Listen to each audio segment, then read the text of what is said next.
Cauces hídricos y en este caso con el arroyo Piribebuy por posible contaminación. Una comitiva que está liderada por el diputado Carlos María López junto a fiscales y agentes del MADES realizaron esta intervención en diversas localidades para controlar y verificar la calidad de este arroyo desde su naciente hasta la zona urbana, incluyendo el balneario municipal, donde por supuesto muchas personas quieren llegar para darse un chapuzón, incluso ya por supuesto este fin de semana. La acción se efectuó en base a una denuncia formal y busca detectar posibles contaminaciones por desechos y garantizar el uso seguro del recurso hídrico. La documentación de estos procedimientos conforme a la normativa legal ya está lista y en caso también de hallarse algunas alteraciones en base a los análisis que van a hacer, López solicitó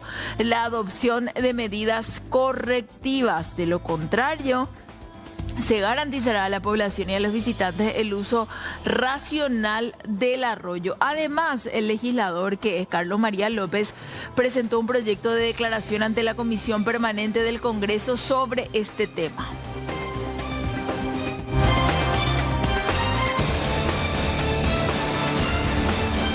Yo recuerdo que los primeros que se plantaron fueron los taxistas cuando empezaron a aparecer estas plataformas digitales. Y ahora, pues pasó mucho tiempo de aquello cuando se habían plantado, marea amarilla y todo lo que significa. Ahora vuelven a redoblar, digamos, apuestas con respecto a este tema y piden ellos una ley nacional para regular las plataformas digitales. Estamos hablando de que la Asociación de Profesionales Taxistas de Asunción, así empieza, solicitan la regulación de estas plataformas digitales de transporte. Dicen que es una necesidad de esta ley para establecer condiciones uniformes para el trabajo de los pasajeros y consideran que se trata de un servicio que involucra vías humanas, requiere seguridad jurídica para la inversión. Dicen también que actualmente no existe el marco legal integral que regule esta actividad, entonces genera precariedad laboral, extensas jornadas de trabajo y falta de cobertura social. Yo lo que sé, Amalia, es que muchos taxistas cambiaron, digamos, a ser hoy conductores de plataforma, porque termina siendo un servicio más económico en muchos casos.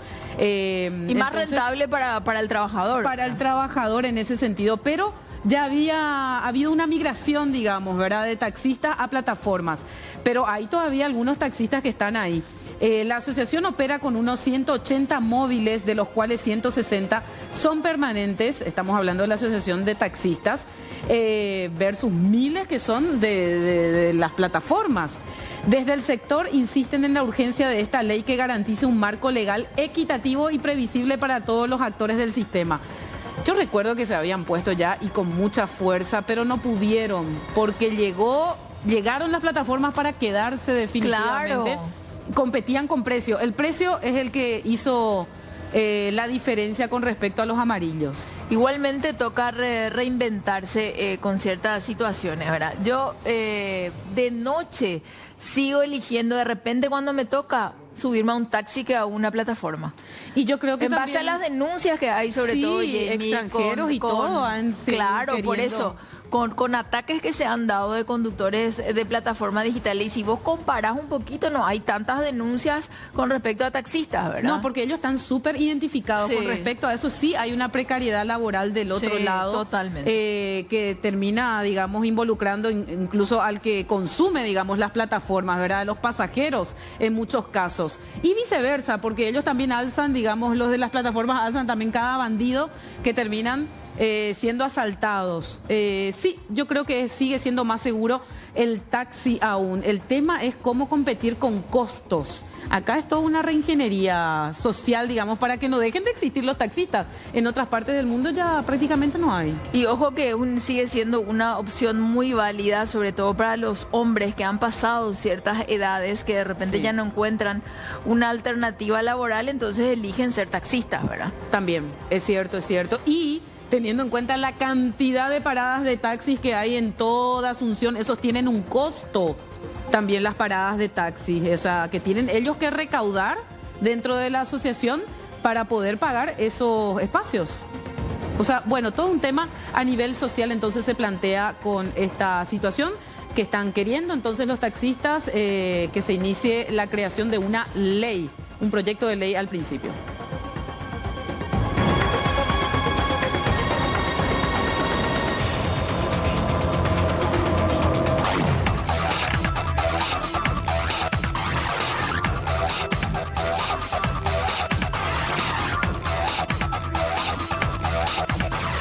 Con 17 de esta mañana, y desde que empezó este mes hemos tenido casos de atragantamiento, y en este sentido queremos hablar, por supuesto, con un experto. Nuestro compañero Natanael Cáceres ya está en compañía de nuestro entrevistado. ¿Cómo estás, Nata? Buenos días. Sí, muy buenos días, Amalia. Efectivamente, se registró un nuevo caso de emergencia pediátrica, y esta vez muy lejos de aquí de Asunción, lo que pone nuevamente sobre la mesa el debate justamente de la necesidad de descentralizar lo que es la atención médica especializada. Estamos con el doctor Carlos Morínigo. Bueno, doctor, también llamaba un poco la atención, ¿verdad?, el ofrecimiento que usted hacía de capacitar a los personales ya fuera de Asunción, como en la zona del Chaco, pues más de 700 kilómetros. En este caso tuvo que viajar este paciente para ser atendido, y eso también me imagino que tiene su riesgo por la espera, por el tiempo y todo el trayecto. Y antes que nada, muy buenos días. Muy buenos días a vos, toda la teleaudiencia, Amalia ahí en piso. En realidad sí, una cosa que nos está llamando la atención hoy en día, en este año, en estos 20 días, 4 casos de niños que acudieron al INERAM por ingesta y atascamiento en esófago de monedas de distintas zonas del país. El más lejano fue un niño de 3 años que vino de Puerto Limpo, 780 kilómetros, con una atascada con una moneda de 500 guaraníes que llegó aquí al INERAM, y lo pudimos extraer. Ahora, el tema es la distancia, los recursos que se utilizan para trasladarlo, es una zona lejana. Entonces, lo que nosotros pretendemos ahora como centro de referencia y formación, también llevar estas capacidades al interior, ¿verdad? Porque en estos casos de atascamiento de monedas en el esófago, podemos utilizar con personal capacitado, con la responsabilidad correspondiente y con los instrumentos adecuados, evaluando si el servicio tiene la capacidad para hacer, podemos darle estas competencias, capacitar al personal, enseñarle, acompañarle, para que ellos puedan hacer los primeros auxilios en su localidad, y en el caso de que encuentren dificultad, derivar el paciente a la capital, ¿verdad? Entonces, cambiar un poco ese concepto de llevar especialistas a solucionar el problema y traerlos nuevamente, sino que darle a ellos la capacidad de que ellos tengan en una primera instancia el poder resolutivo, y si ahí no lo hacen, entonces traerlo a Asunción. Porque sabemos que dotar de personal especializado es complejo aún, debido a que no tenemos muchos especialistas.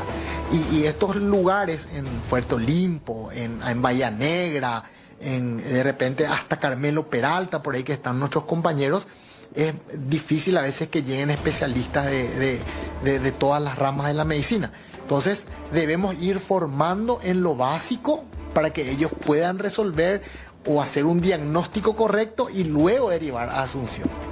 Bueno, una vez que reciben esta capacitación, doctor, para hablar de los elementos que de repente se utiliza para este tipo de extracción específicamente, ¿son elementos, digamos, muy costosos, o va a costar poder dotar de estos elementos a los personales para descentralizar un poco esta situación aquí? En estos casos de moneda, no son costosos, y les aseguro que están en la urgencia, a disposición. Es adquirir la competencia, que el colega tenga el conocimiento, que haya también la decisión de querer hacer. Entonces ahí nosotros le formamos. Evidentemente, eso se hace una evaluación de que si el servicio está adecuado, de que va a tener seguridad el paciente. ¿Por qué es importante hablar de eso? Porque la seguridad del paciente es lo primordial. Si el paciente va a estar seguro, porque en la medicina es seguridad y no hacer daño.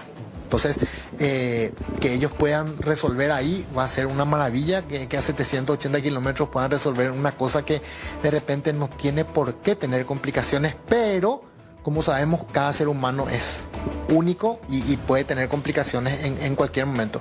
Pero son casos que se pueden resolver allá perfectamente. Doctor, estos 4 casos que mencionó de este año, ¿alguno tuvo que derivar, por así decirlo, en una cirugía o la mayoría se hace la extracción? No sé si le decimos vía respiratoria o cómo. Absolutamente, ninguno de los 4, y el procedimiento duró exactamente 2 minutos y medio. Acá la cuestión es todo lo que se tiene que armar detrás de eso. El paciente debe ser evaluado, el anestesiólogo tiene que tener el cuidado de la vía aérea, el anestesiólogo tiene que tener el toque exacto para que la anestesia del paciente siga respirando, el cuidado post-anestesia, luego del procedimiento. Por el procedimiento en sí dura 2,5 minutos. Y después el control, ir a una sala de recuperación, y a las 6 horas el paciente está en su casa.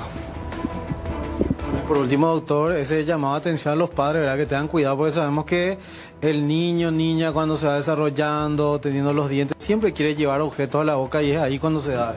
Claro, es un llamado de atención a los padres de que las medidas preventivas tenemos que tener en cuenta siempre. En esta época en donde nosotros los niños, sobre todo, son más despiertos y están más, y toda la tecnología, a veces nos distraemos un poquitito, ver dónde le vamos a dejar a nuestros niños, sobre todo en esa etapa de 1 a 5 años donde meten todo en la boca, ¿verdad? Que no haya objetos pequeños, menores al tamaño de la apertura de la boca de la criatura, observar todo, no retirar tampoco la mirada del niño. Tenemos que estar atentos a las criaturas, porque en un minuto ocurre un accidente y no necesariamente es responsable el padre, sino que accidentes ocurren. Entonces, la mejor forma es la prevención.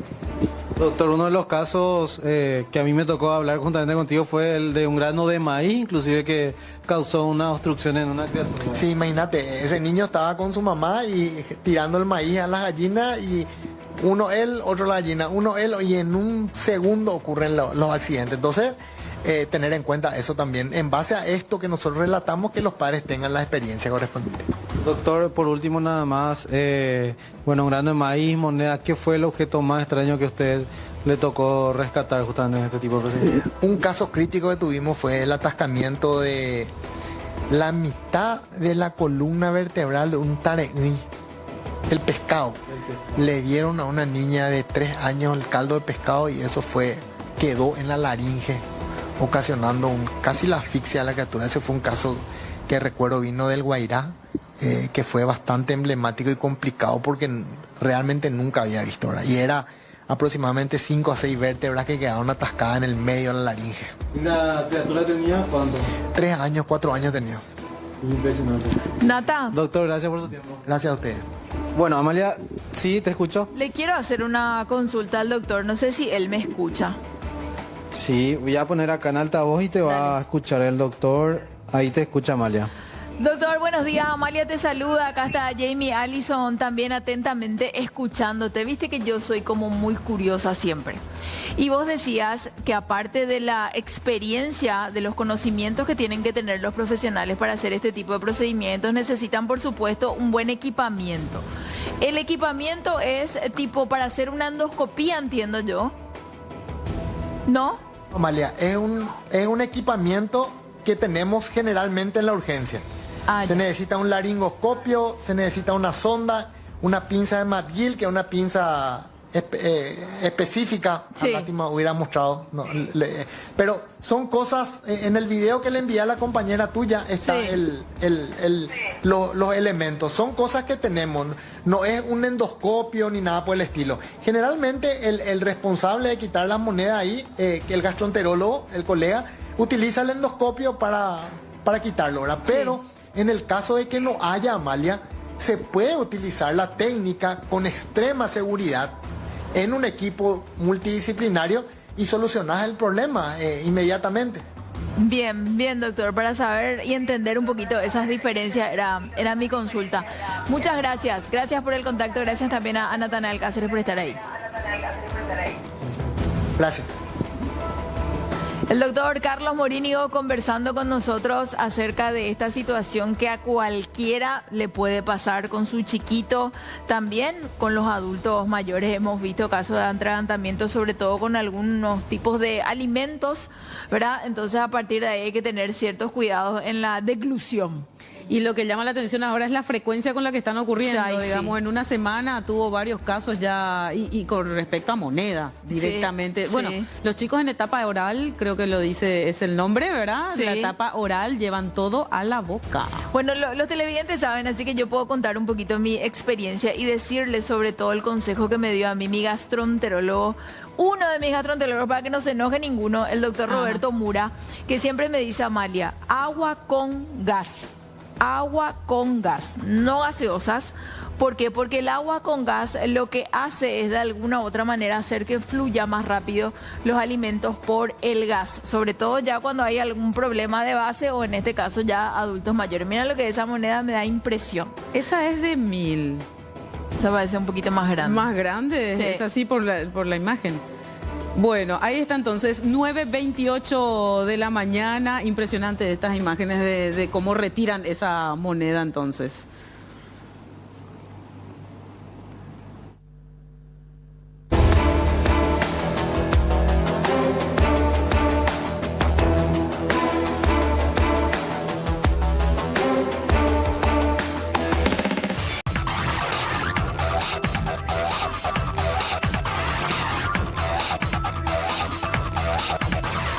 Bueno, vamos de vuelta con Jennifer Villamayor y atención porque esta mañana en Reporte Matinal estábamos involucrando, ¿verdad?, por la investigación policial a un ex policía que había estado involucrado en varios atracos del año 2007, 2011 y ahora aparentemente estamos hablando del atraco al motel el otro día, el 20 de enero pasado. Jennifer, ¿hay novedades con respecto a este tema? Contanos, por favor. Justamente la participación de ese hombre de momento se estaría descartando, Jamie. Ya vamos a conversar con los intervinientes, quienes acaban de llegar a la base de investigaciones central para tener los detalles de los procedimientos realizados el día de hoy. Manejábamos en principio, director, que un ex policía estaría implicado en este atraco ocurrido el pasado 20 de enero. ¿Qué es lo que se sabe hasta ahora? ¿Descartamos la participación de este hombre?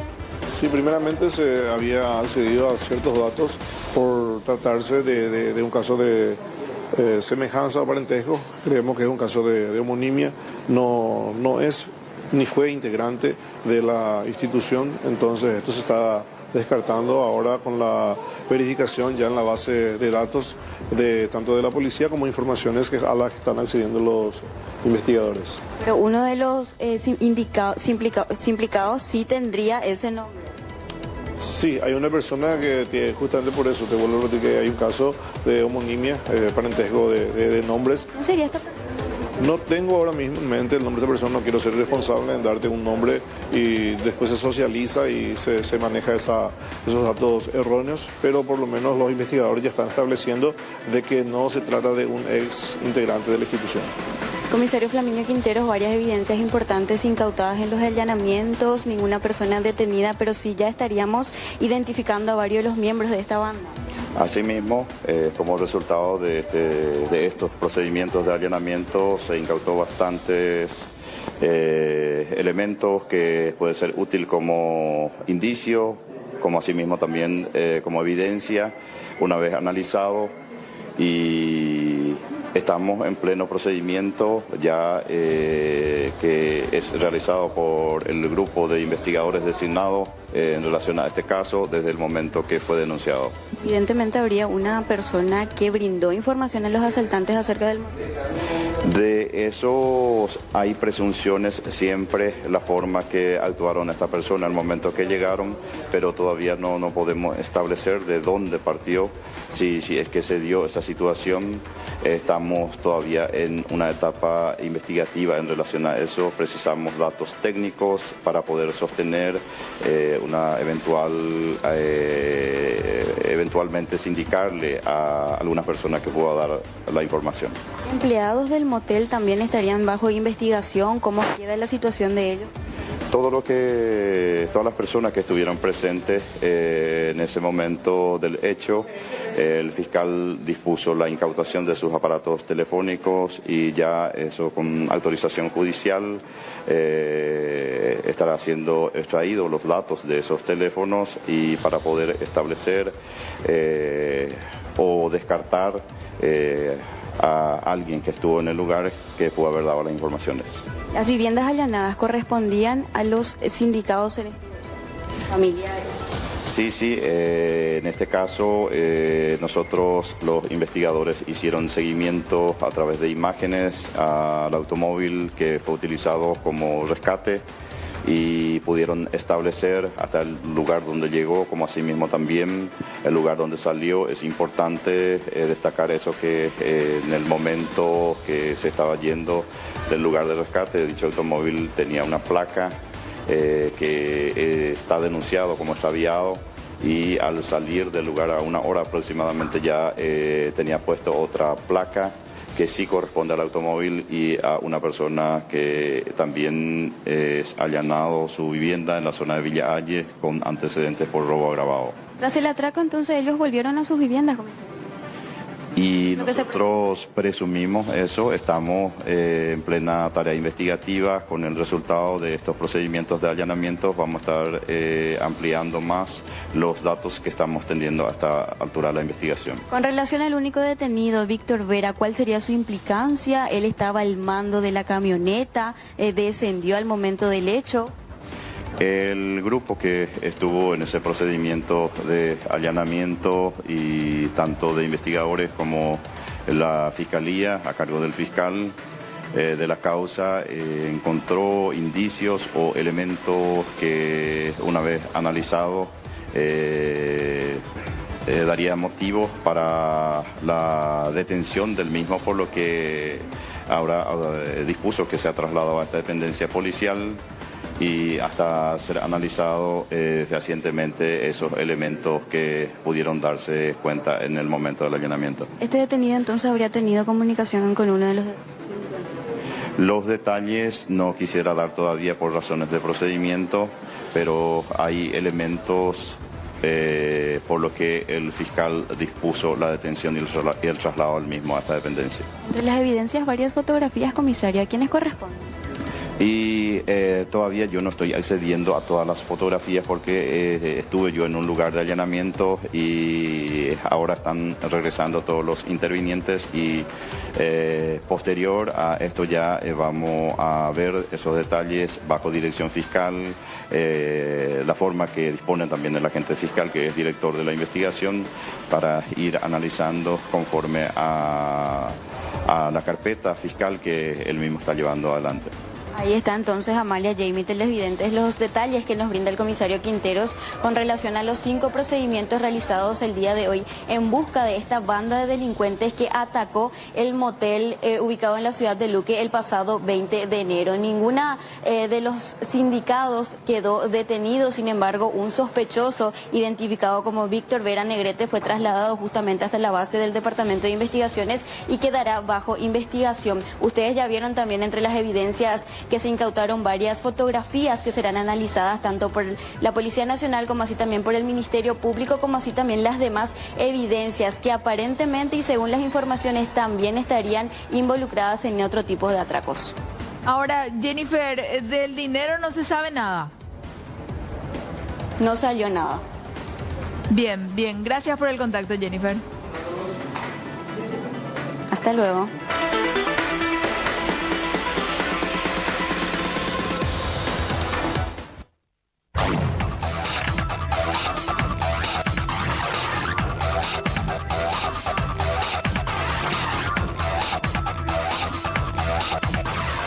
Y más noticias en el ámbito policial y ya trabaja en vivo nuestro compañero Joel López. Joel, estamos contigo, buenos días.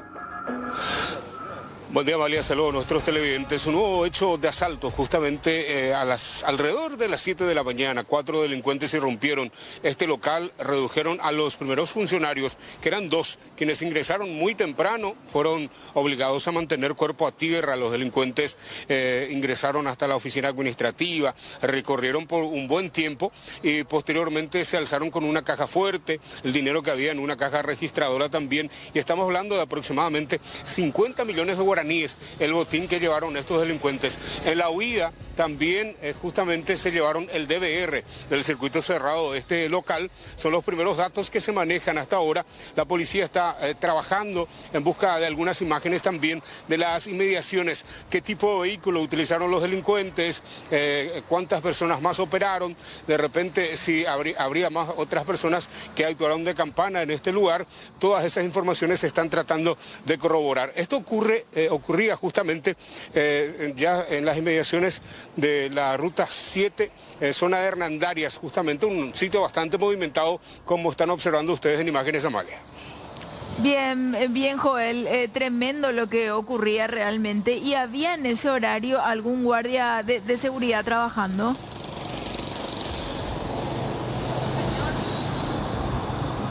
Joel, ¿me escuchás? Estoy atento, Amalia. Sí, ¿me decías? Si había algún guardia de seguridad en ese momento trabajando.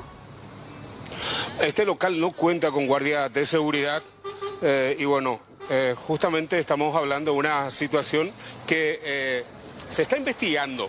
Los delincuentes manejaban el horario de la apertura de este sitio. Sí. También los delincuentes llegaron precisamente cuando estaban abriendo los portones de acceso a este lugar, rindieron a los 2 funcionarios, dijeron los encargados de este local que no quieren brindar declaraciones a la prensa, entonces estamos respetando también ese pedido que hicieron justamente los afectados. Sí, se respeta realmente, igualmente mucha plata para un horario de apertura, era el que manejaban, entonces de que sabían la información, sabían.